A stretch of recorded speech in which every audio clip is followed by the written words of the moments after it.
Only 40 influence out of 1,000, but it's better than nothing.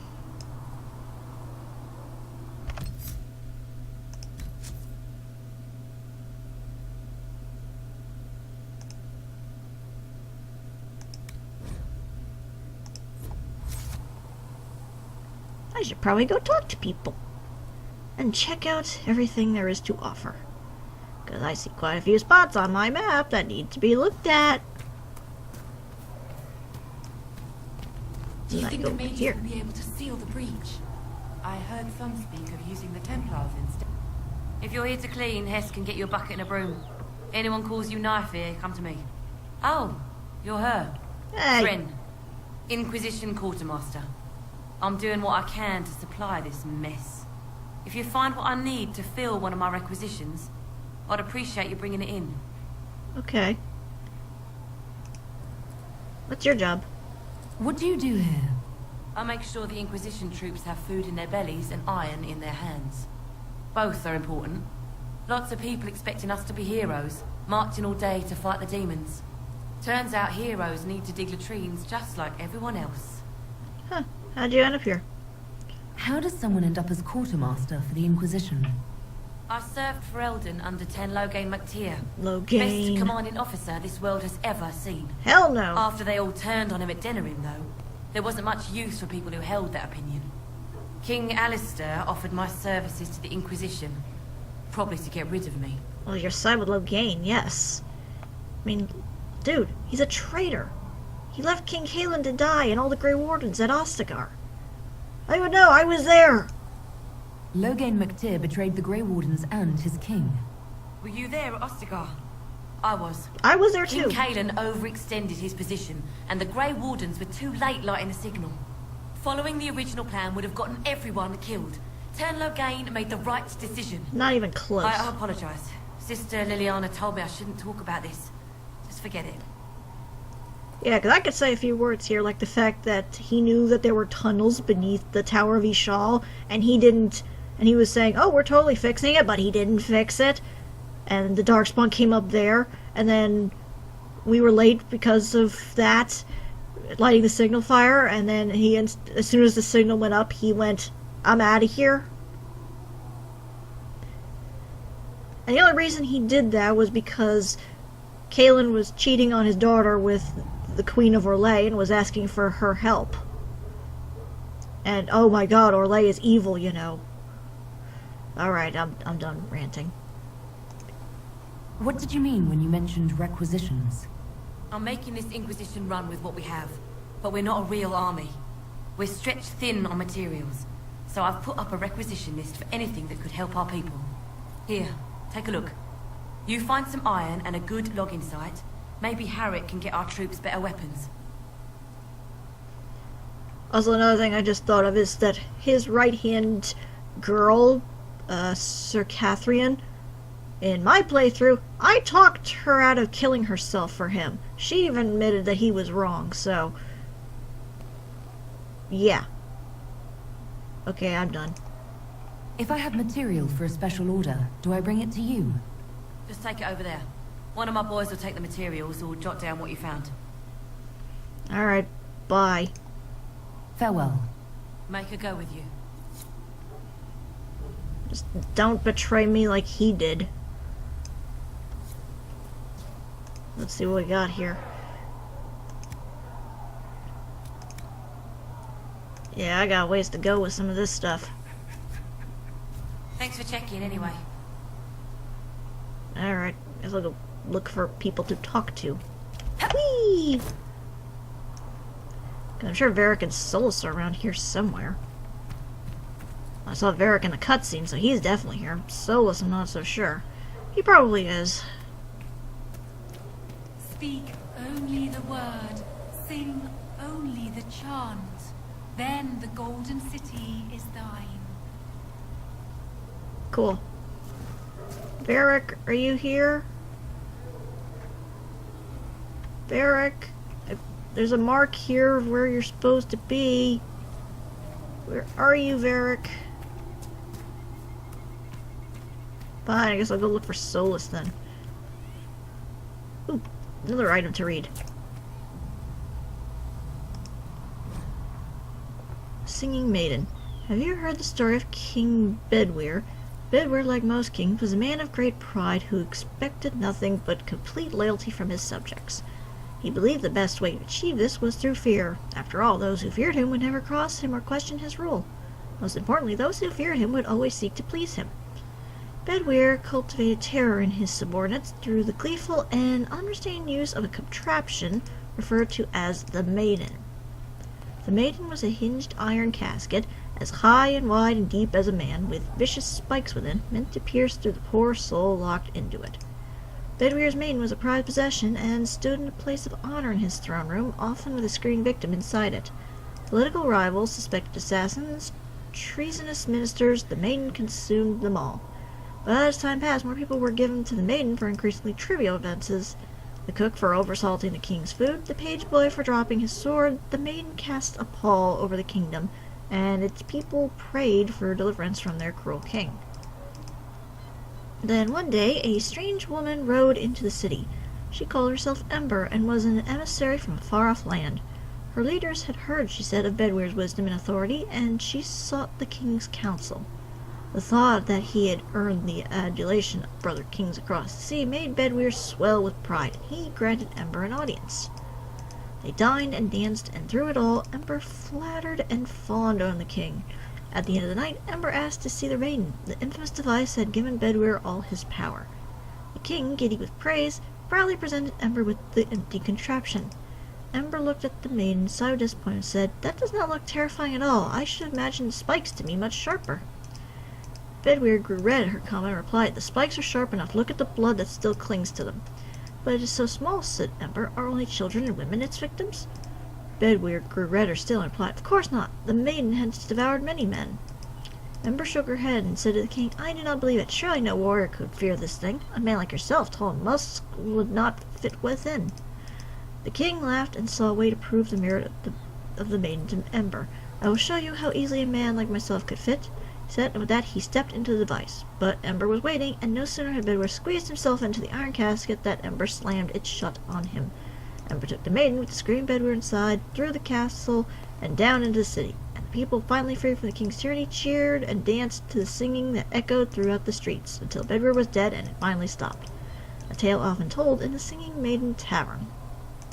Have you heard about the refugees out in the hinterlands, near Redcliffe? Hard going. The mages and the Templars put a lot of people out of their homes. At least Mother Giselle is there to help. I think food and clothing would help more than prayers.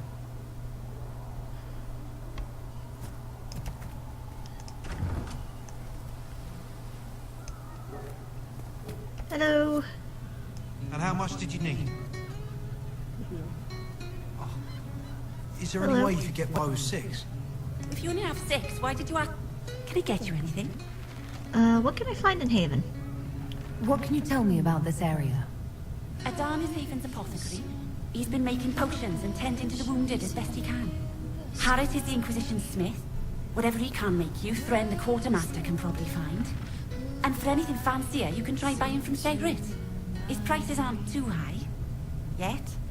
Oh, there's also Minave. She studies beasts and things, as I understand. Thank you. Farewell. Goodbye.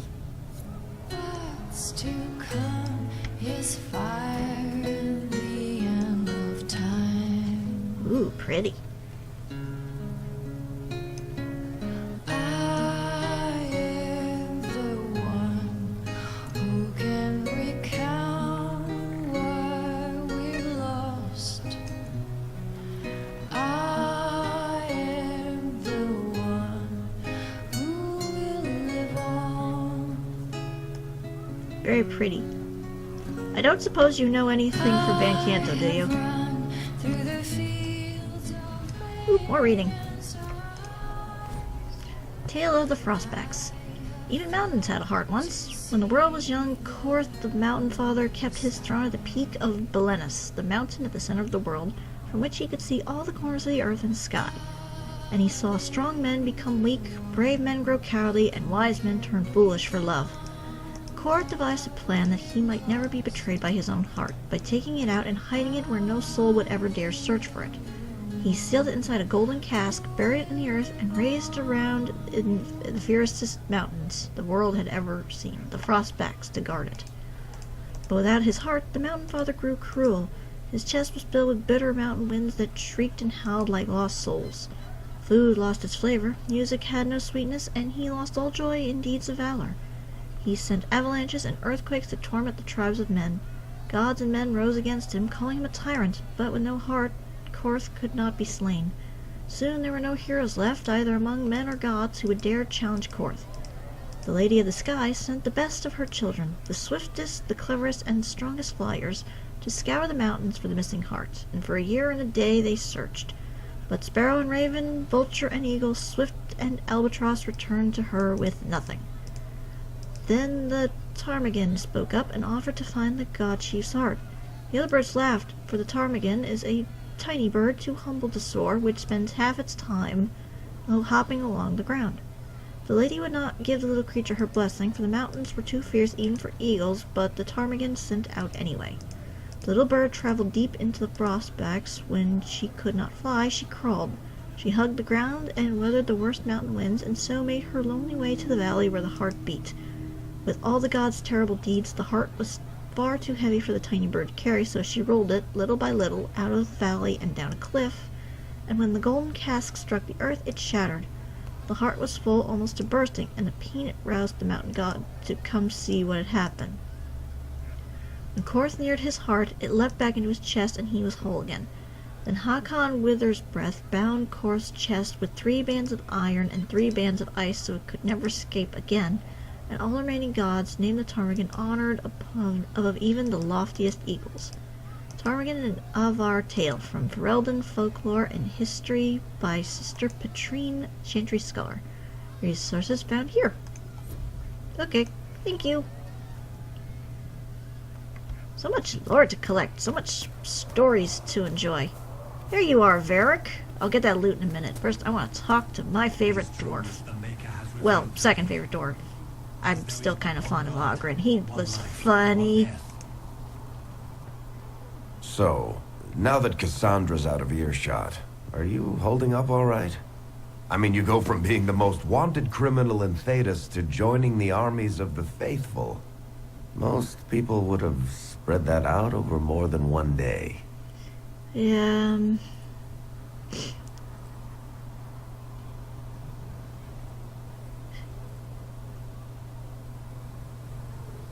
I can barely keep up. I have no idea what's happening anymore. That makes 2 of us. For days now, we've been staring at the breach, watching demons and Maker knows what fall out of it. Bad for morale would be an understatement. I still can't believe anyone was in there and lived. Why did you stay? If it was that bad, why did you stay? Cassandra said you were free to go. I like to think I'm as selfish and irresponsible as the next guy, but this... Thousands of people died on that mountain. I was almost one of them.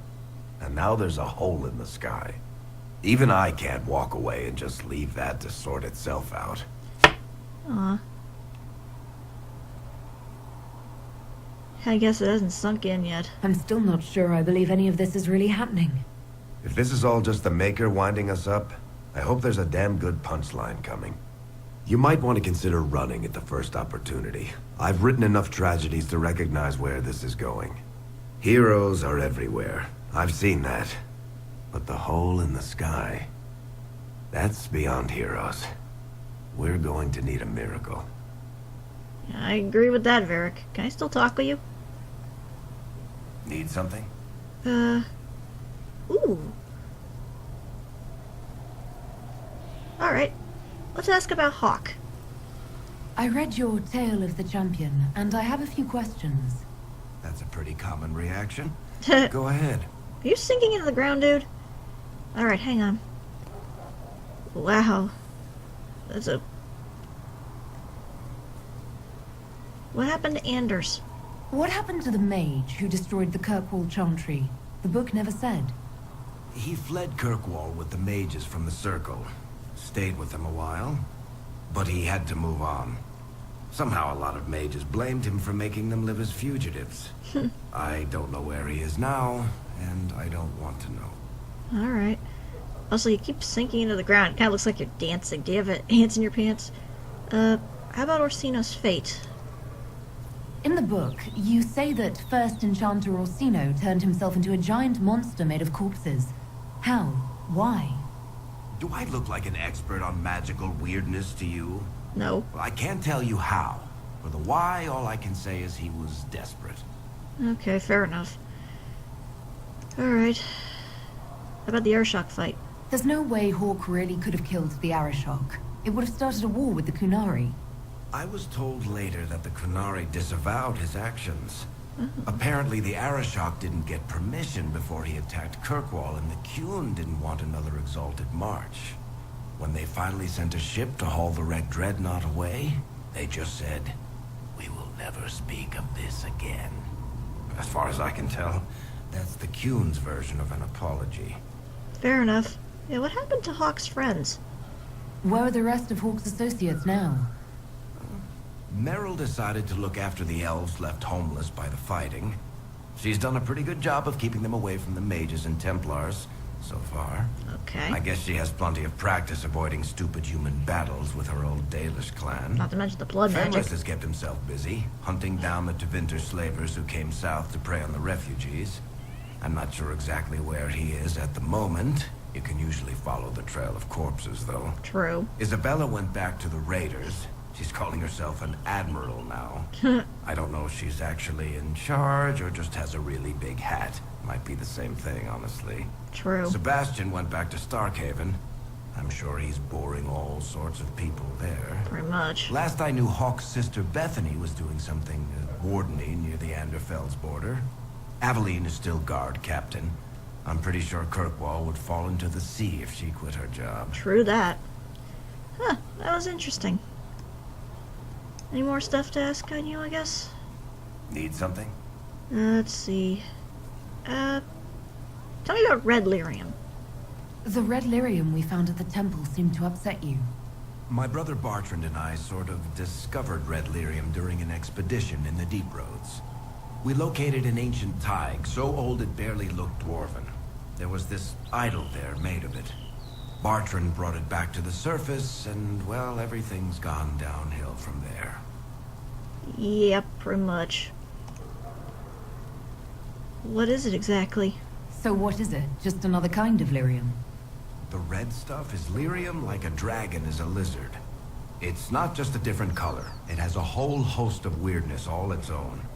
I've written to every mining cast house in Orzammar. No one's seen this stuff before or knows where it came from. Huh. That is a good question. Does it have something to do with the Darkspawn, maybe? Then we would have seen a bunch of it in the Deep Roads, so I don't know. What makes it special? Regular lyrium can mess you up pretty badly, but you have to ingest it for that to happen. Red lyrium messes with your mind when you're just near the stuff. You hear singing, get violent, paranoid, and then it does creepy shit. Makes things float, brings statues to life. It also turned Kirkwall's Knight Commander to lyrium. Everyone's been kept at least 100 paces from it since.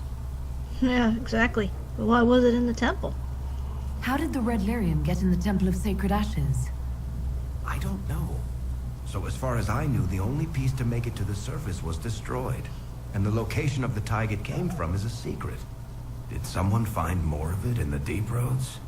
That's not a cheery thought. No, it is not. After what happened with Meredith and Bartrand, ooh. I think that's enough on red lyrium. Yeah, not really my favorite subject. I would say so. Okay, one more bit. Need something? Personal question. Can I ask you something, Varric? You want to talk about me? I'm flattered. Also inclined toward extravagant lies. Wouldn't have it any other way, buddy. Well, let's go with the easy one. Where are you from? Are you from Ferelden? Olay? Free marches, born and raised in Kirkwall. And despite whatever you've heard, no, Kirkwall's not that bad. It's kind of bland, actually. What do you do? I'm not clear on your line of work. You're a merchant? I'm a businessman. My family has a seat in the Dwarven Merchants Guild.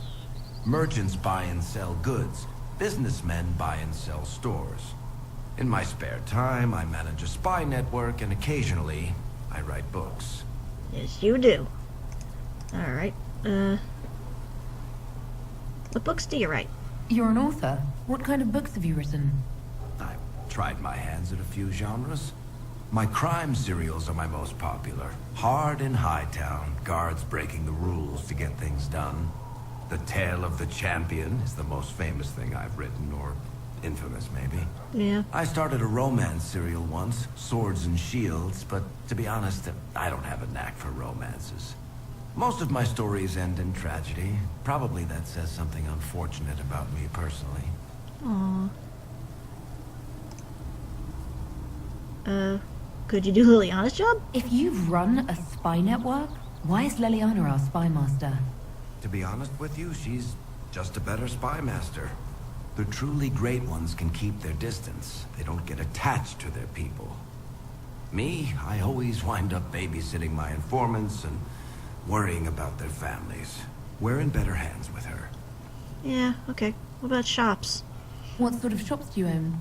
Actually, we don't own shops. That was just an example. Mostly we invest in moneylenders. Auction houses, a few mercenary companies, a couple of smithies. I think we own half a beet plantation in Ravane somewhere. Most of that's my brother's doing. Bartrand had business sense. Not much tact, but loads of business sense. How do you know Cassandra?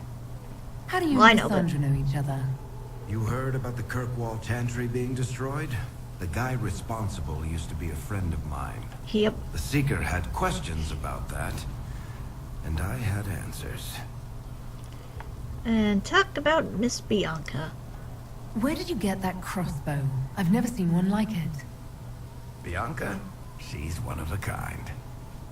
Funny story. I bought a salvaged ship and found her locked in a dragonbone reinforced chest in the hold. I broke 36 lockpicks and blunted 9 saws opening that trunk, but it was worth it. You're lying! I already know from Legacy that you had a friend builder. Who is she named for? I can't tell you. Why not? And the reason for that is? Complicated. It's the one story I'll never tell. We just have to leave it at that. I believe they somewhat explain it in the comic, Those Who Sleep. But don't quote me on that. I still haven't finished that yet at this point, so... That's it for now, then. Thanks, Varric. No problem. Yeah, you're a good man, Varric. But not too good. Why couldn't you be a romance option? Almost forgot that loot there.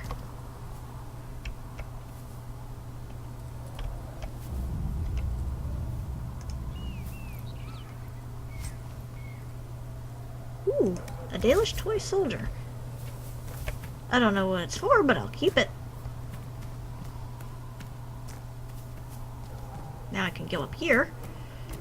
Oh, Solus, there you are. Hang on, man. I'm just gonna look around here really quick. This is like some of the best parts of Origins to me, and even 2 for a little bit. You know, interacting with these characters, getting some of their stories.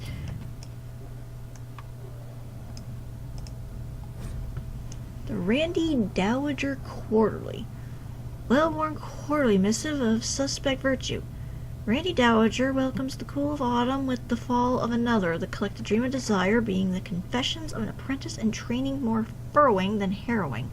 Forbidden alliances at their most spirited. The Randy Dowager exhibitions for the noble of thought, but spry of step. The lady herself says enchanting, one supports circles only because closed doors offer the imagination more. 3 scarves fluttered in shock out of 5. RD. Okie dokie then. And is there anything else over here while I'm looking? Doesn't seem it. Alright, I'll get to you in a minute, Solus. I want to check out everything.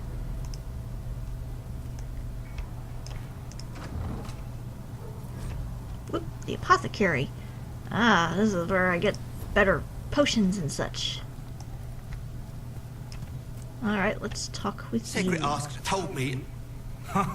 Look who's back from the dead. Again.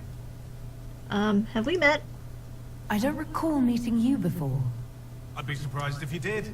You weren't particularly coherent. Someone had to patch you up after you staggered out of making those wear, though. So, you're welcome. Oh, thank you. I didn't realize. Thank you. Yeah. Well, you can pay me back by fixing the world. Name's Adan. I'm in charge of keeping our little band here stocked with potions and elixirs. Not that Seeker Pentagast seems to care whether we've got the supplies to actually do that. Okay. You need help? Is there anything I can do to help out? We're fine as far as raw labor goes. You've more important things to do than tend to me. I only wish I'd been able to find Master Tajin's notes. Old bastard was working on something special. He died at the Conclave, and his notes weren't here. Been too busy dealing with the wounded to look for them. Huh. Alright, well, you're cranky. For a healer, you don't seem particularly nurturing. I'm not a healer. I'm an alchemist who's forced to play Mother Hen. You want something to burst into flame on contact with the air? Done. Gladly. Patching up wounded soldiers is a waste of my time and talents. But there are a few around who can help. True. How are your people holding up? There's no shortage of work. That's for damn sure. Alright. How do I go about having potions made? Just take a look there and tell me what you'd like. Find a recipe for something better, I can make that too. Well, thanks for that. Okay, so... Ooh. So what, do I just drag it here? There we go! Nice. Now we have regeneration potions. I guess I have to wait a while before I Let can me know unlock if you that. need anything.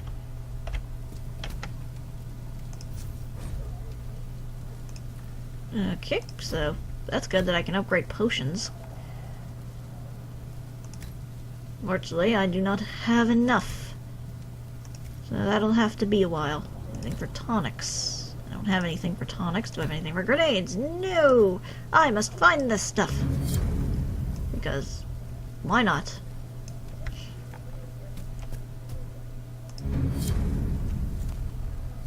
By the way, that's a very shifty looking picture in the corner there. Why is he looking at me? Oop, we got more notes. Patient observations, day 2. Pulse normal, breathing normal, still unresponsive. Careful drop feed of prep. Elfroot extract to hasten her recovery. A lot of thrashing. Mutters about too many eyes. Something about the Grey. Encouraging? The Grey? The Grey Wardens? I hope so. Hey, where'd Solus go? Is he in here?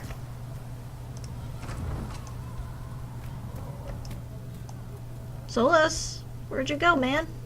I wanted to talk to you. I'm still not sure if I'm romancing you or Cullen, but...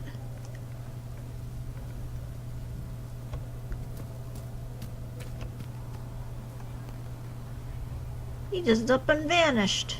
How rude. Maybe if I walk away and come back.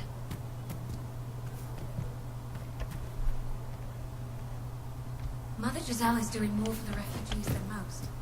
Yes, whenever people are tired. No, he's still not here. Meh.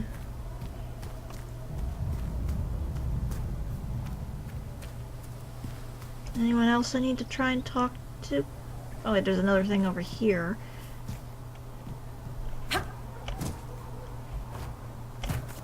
Excuse me. How do you think they'll close that huge hole in the sky? Can I talk to you? I've seen them weaken magic. What about the rebel mages? Rebel mages?